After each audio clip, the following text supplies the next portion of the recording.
magazine, Kinshasa na biso, réalité ya bana kino. Investiture du gouvernement Sama Lukonde est commis lobby vendredi 23 avril 2021. Paix proposition à loi sur réforme et assaini honorable Lutundula Pala Pena Pala et Zalaki Bongo jugé recevable na ba députés nationaux. Sommet ya climat oyo président des États-Unis Joe Biden a convoqué qui est fumé mokololelo et si kanini 5 présidents africains basés pour participer, y compris numéro 1 entre Bango Félix Antoine Tshisekedi Tshilombo, président en exercice de l'Union africaine. Rubrique portrait ya mokololelo ndenge to présentera bino ba membre ya gouvernement Sama Lukonde lelo bokoye banani Alexis Guizaro Muvunyi nommé ministre d'État en charge de la travaux publics et infrastructure na gouvernement Oyo Euti Kobima Sika. Vous allez venir à travers le monde, il y a Kolanda KNB News, vous allez chaîne, il y a l'émotion, il peut savoir l'information en continu, na lingala, plaisir et zamakasi, kokuta na minesu mkolorelo. Parmi les grandes décisions, il y a rencontre na bango Uhuru Kenyatta na Félix Antoine Tshisekedi Tshilombo na tête à tête Oyo Bazalaki Nango, c'est-à-dire qu'aussi la guerre na Est, il y a la République démocratique du Congo. Bolanda, synthèse, il y a point de presse conjointe Oyo Bango Basalaki après Masolo na bango. Après tête à tête Oyo Bazalaki Nango pendant visite, il y a 48 heures Oyo, il y a président Kenyan Uhuru Kenyatta. Président de la République Félix Antoine Tshisekedi Tshilombo au cours il y a point de presse où ils tenu conjointe na président Kenyan Uhuru Kenyatta na Kinshasa mokolo ya mercredi 21 avril 2021 annoncé arrivé na République démocratique du Congo na ba semaine où ils koya ba troupes kenyanes pour na ko appuyer ba forces armées pe ko attaquer na ndenge moko ya malamu mingi ba problème où etali terrorisme pe violence na est ya République démocratique du Congo. Ndenge to yebisaki bino Kenya andimaki volontairement ko faire partir ya FIB ya brigade d'intervention rapide oyo ekozala constitué na ba Nations Unies pour na ko soutenir ba forces armées ya République démocratique du Congo na est ya mboka na biso.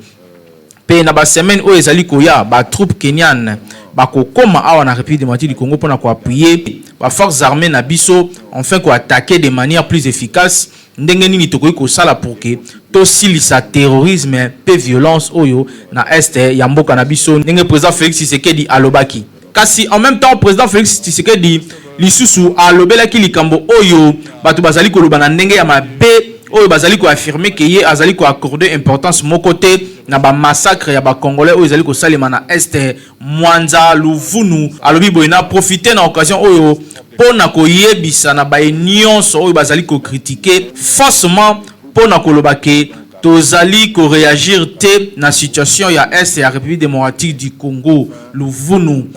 nazali ko yebisa na bato nyonso babongama par rapport ya oyo bolobi po oyo tozali ko bongisa comme riposte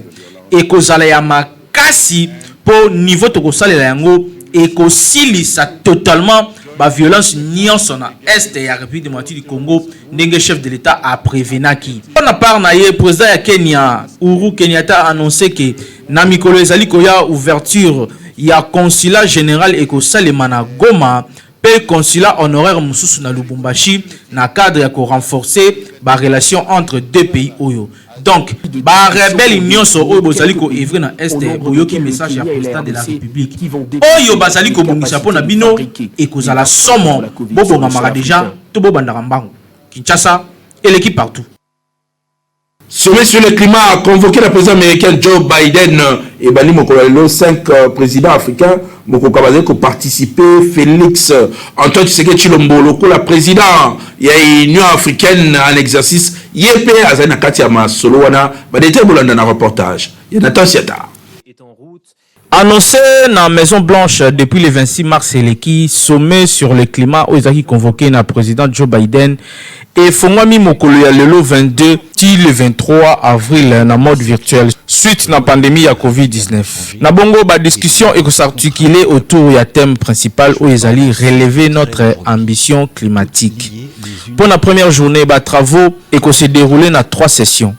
Première session, ezali ko représenter ouverture pe ekobana na 15h heure de Kinshasa et ko la lancer na Joe Biden yemoko en présence ya vice-présidente naye Kamala Harris.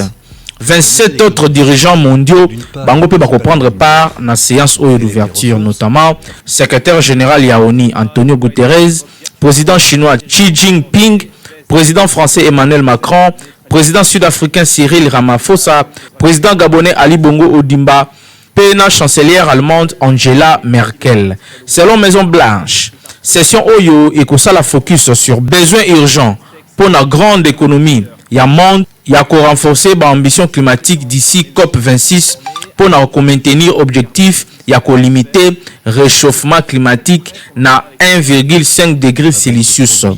Et que ça la bongo occasion pour na dirigeants ya ko mettre en évidence ba défi climatique oyo bamboka na bango ezali ko faire face ba effort oyo ezali entrepris pe ba nouvelles mesures pour na ko renforcer ambition climatique. Deuxième session ici quand le président congolais Félix Antoine Tshisekedi Tshilombo a participé yango et ko traiter bongo thème oyo investir dans les solutions climatiques et ko mettre en évidence ba besoins urgents ya ko augmenter financement climatique public na ba faveur ya ba pays en développement, ba investissement privé pour na financer transition écologique, enfin ko atteindre zéro émission ya gaz ya ba effet de serre d'ici 2050 yango pe ekozala debati. Na côté ya Félix Tshisekedi ekozala bongo pe lisusu na secrétaire américain au trésor Janet Yellen, envoyé spécial pour na climat John Kerry, président du Conseil européen Charles Michel, premier ministre de Jamaïque Andrew Holness, premier ministre de Nouvelle-Zélande Jacinda Ardern. Kasi pour la troisième session, yango eko se dérouler na 2 ateliers. Ya liboso bako discuter sur thème adaptation et résilience et action climatique à tous les niveaux. Ba travaux oyo se dérouler na présence ya administrateur américain, ya agence ya protection ya environnement Michel Rigen. Deuxième atelier et se réunir essentiellement na ba responsable sécuritaire, notamment secrétaire américain à la défense Lloyd Austin, directrice ya renseignement national Avril Enes, pe ba dirigeants mondiaux mususu autour ya thème sécurité climatique. Et c'est ngeli noté que Pape François Yepe azali moko ya ba invité de marque ya première journée yango. Lisusu ekozala na côté na ye ministre chilien ya environnement Caroline Schmid et ba président ya COP 25 na COP 26. Kinshasa il équipe partout. Investiture ya gouvernement Sam Malukonde et kosale mabongo mokolo ya lobby, c'est-à-dire akoya ko présenter programme gouvernement na liboso ya ba député nationaux ya République démocratique du Congo et sengeli boy ba que loi Lutundu les qui bongo adopté sur réforme ya masolo ya seni ba détail bolanda na reportage oyo.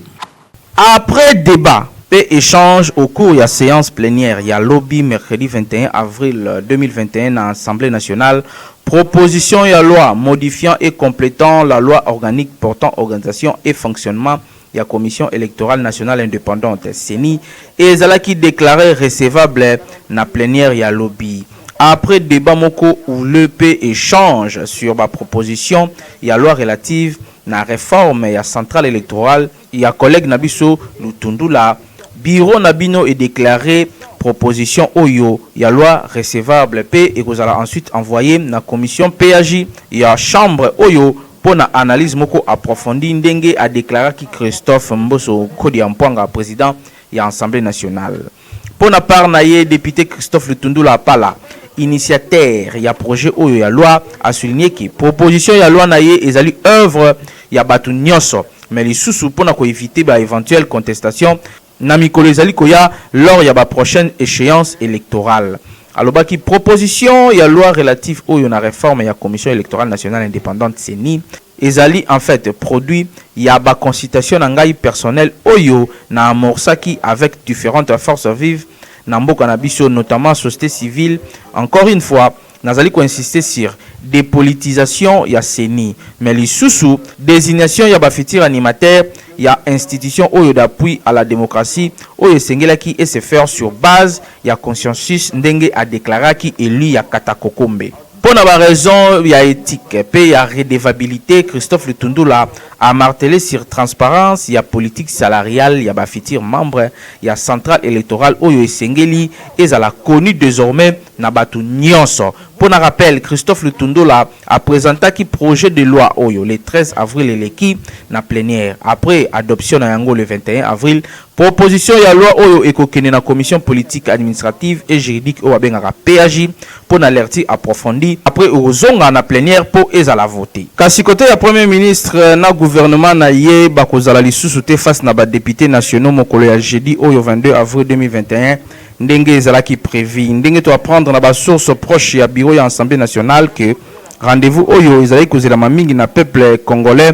ezali reporté pour na lobby vendredi 23 avril 2021. Selon source yango, premier ministre Sama Lukonde accompagné na équipe na ye bako présenter programme na bango pe soki eleki kitoko bakozala investi après séance ya ba réponse pe ba préoccupation ya ba élus nationaux. Pour un rappel, le premier ministre Jean-Michel Sama Lukonde a déposé qui mardi au 20 avril na bureau ya Assemblée nationale le programme d'action ya gouvernement na ye azalaki accompagné na 4 vice-premiers ministres na ye na Royeba Aselo Kito, Christophe Lutundula, Eve Bazaïba, P. Jean-Pierre Liaou, chef ya gouvernement azalaki reçu na président ya chambre basse Christophe Mbosonko Diampwanga. Kasi tango s'adressaki na presse na Rubimana na audience oyo, chef exécutif congolais a indiqué que programme na ye ezali ko tenir compte na aspect nyonso ya vie nationale. Kinshasa, il est partout. Et comme officiel justice militaire ezali ko lukwisa John Numbi ba tinele bongo maman na convocation et si kanyo so bakozwaye mokamate bolanda ba détail na reportage oyo. Et comme officiel général John Numbi officiellement azali poursuivi na justice militaire pour la association de malfaiteurs pe assassinat ya activiste de droits de l'homme Floribert Chebeya na chauffeur na ye Fidel Bazana. À travers document moko il y a le 14 avril 2021 na kati oyo toke kotanga ke auditeur général près la haute cour militaire le lieutenant général Likulia Bakumi Lucien René à instruire na ba service de sécurité nyonso ya entreprendre ba recherche pour na ko découvrir général John Numbi et sika batamaki document yango lobi boye précité azali poursuivi pour na ba chef d'association de malfaiteurs pe assassinat ya Floribert Chebeya na Fidel Bazana ba fait prévu pe puni na ba article na biso 45 156 157 p 158 ya code pénal ordinaire livre 2, tel que modifié par l'ordonnance loi numéro 68/193, il y a le 3 mai 1968, ndenge auditeur général près la haute cour militaire a déclaré qu'il y a un document yango. En cas de découverte, il y a général John Numbi, ba sengi na ba service de sécurité, ba appréhender pe ba acheminer sous bonne escorte na auditorat général près la haute cour militaire oyo ezali 6 na avenue Kodeko numéro 38 na commune ya Gombe pe ba sengi na bango lisusu ba saisir pour recel malfaiteur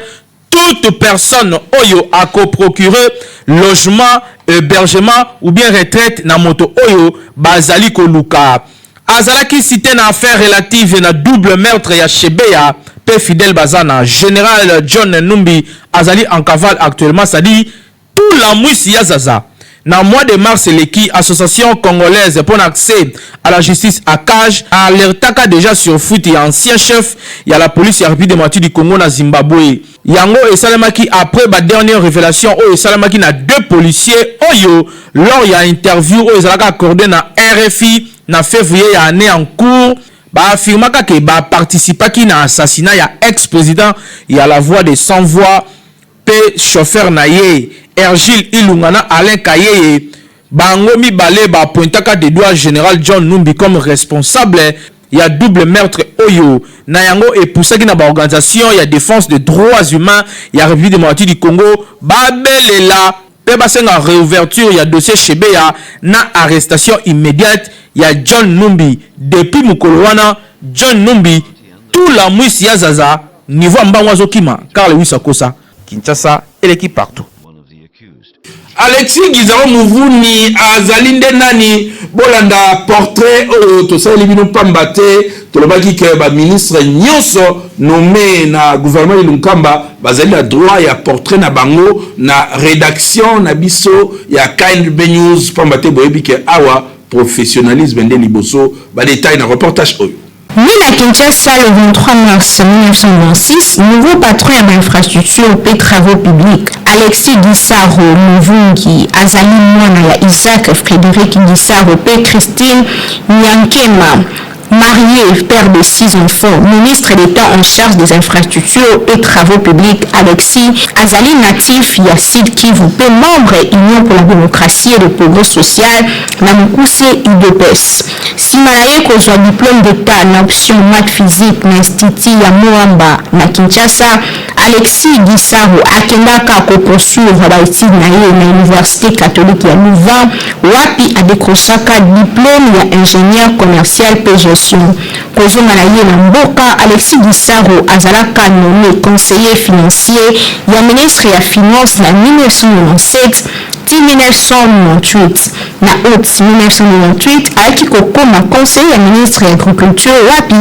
aumelaka akomaki conseiller ya finance directeur ya cabinet pe aiki kokoma chef ya département ya ministère ya finance kuna na Goma. De 2003 à 2005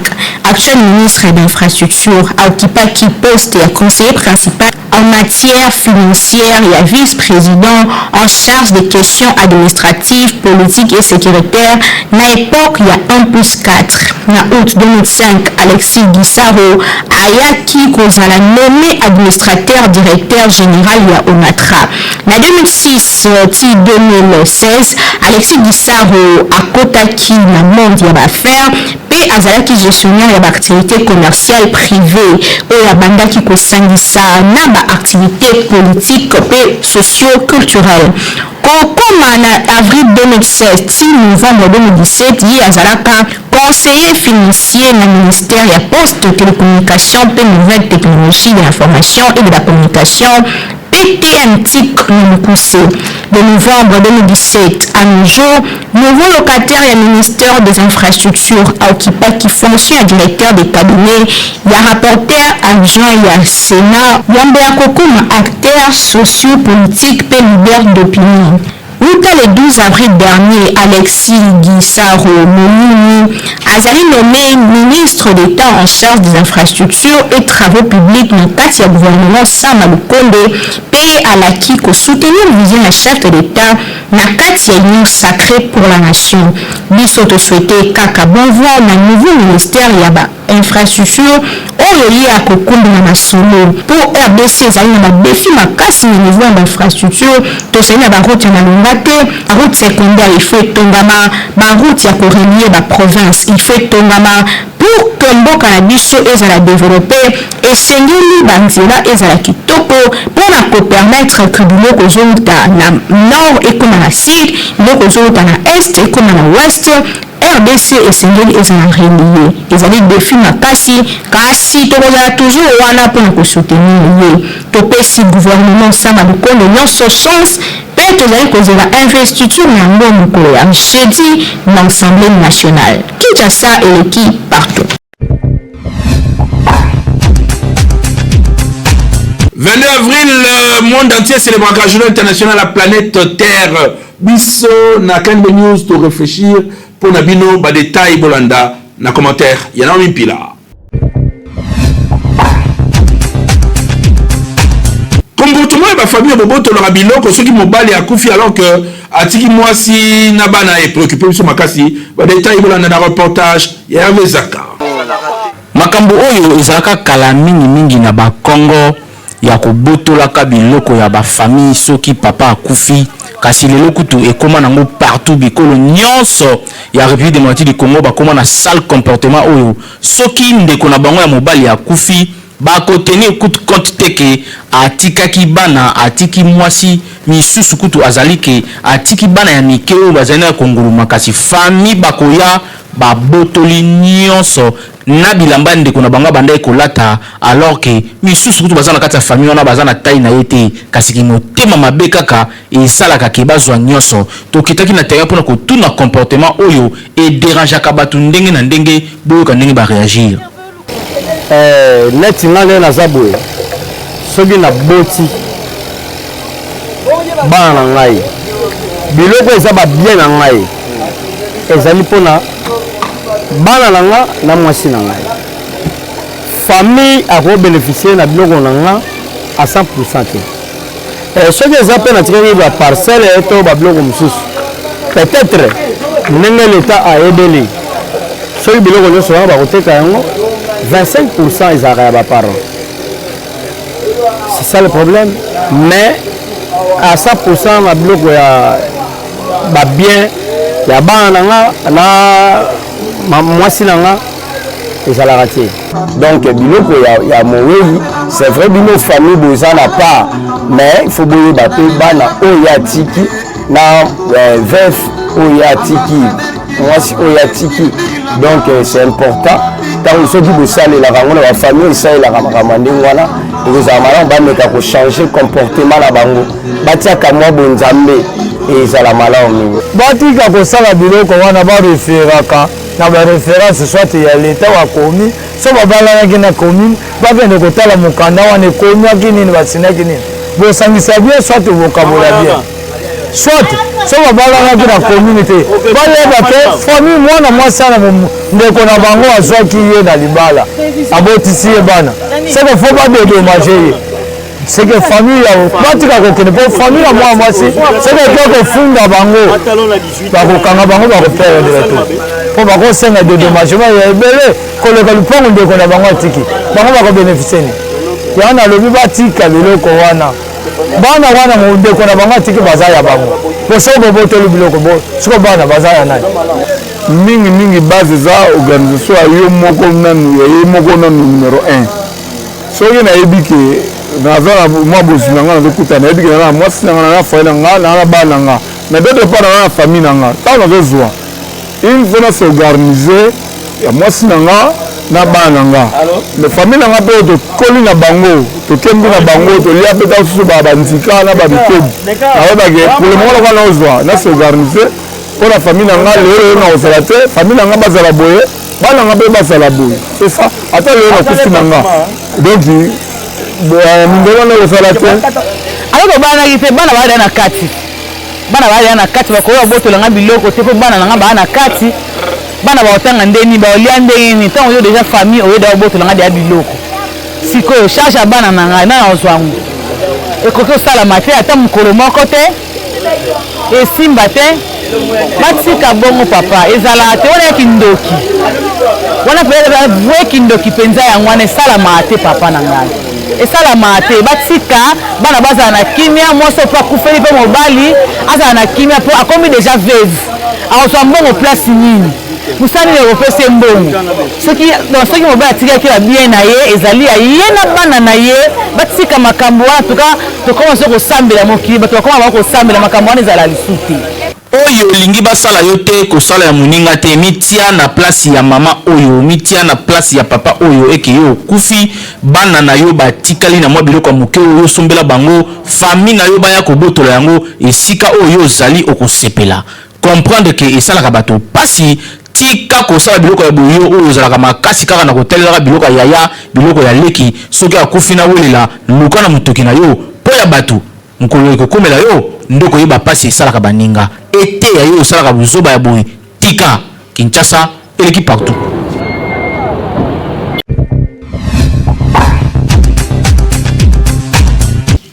Na cadre du championnat national, Veo Club a gagné qui Maniema Union mokolo ya lobi ba détail bolanda na reportage ya Nathan Siata.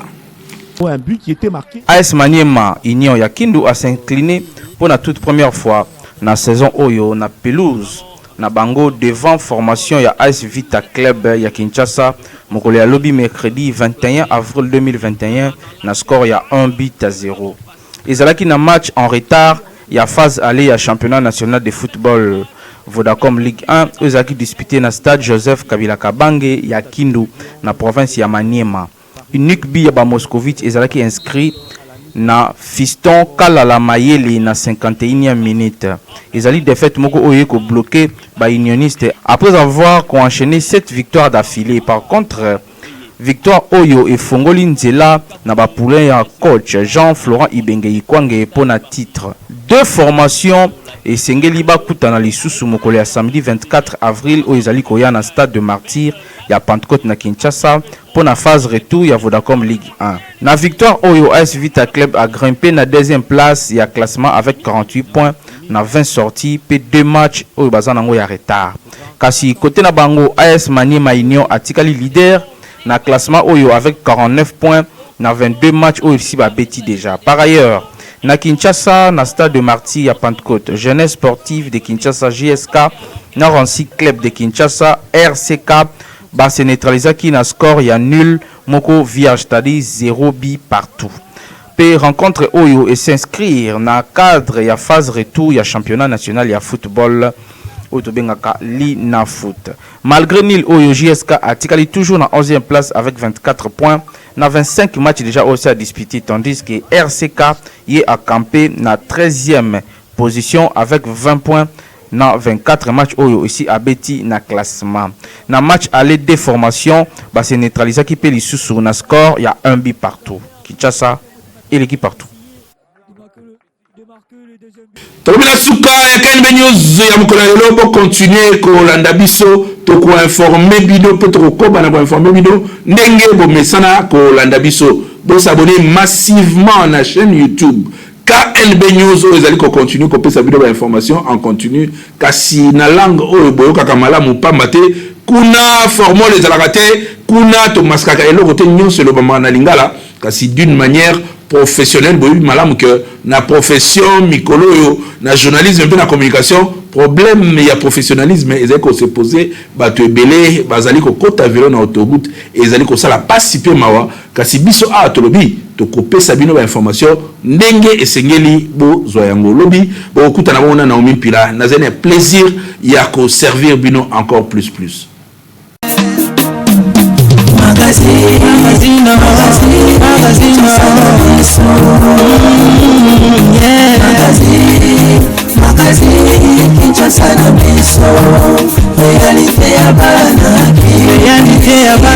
Réalité ya bana kino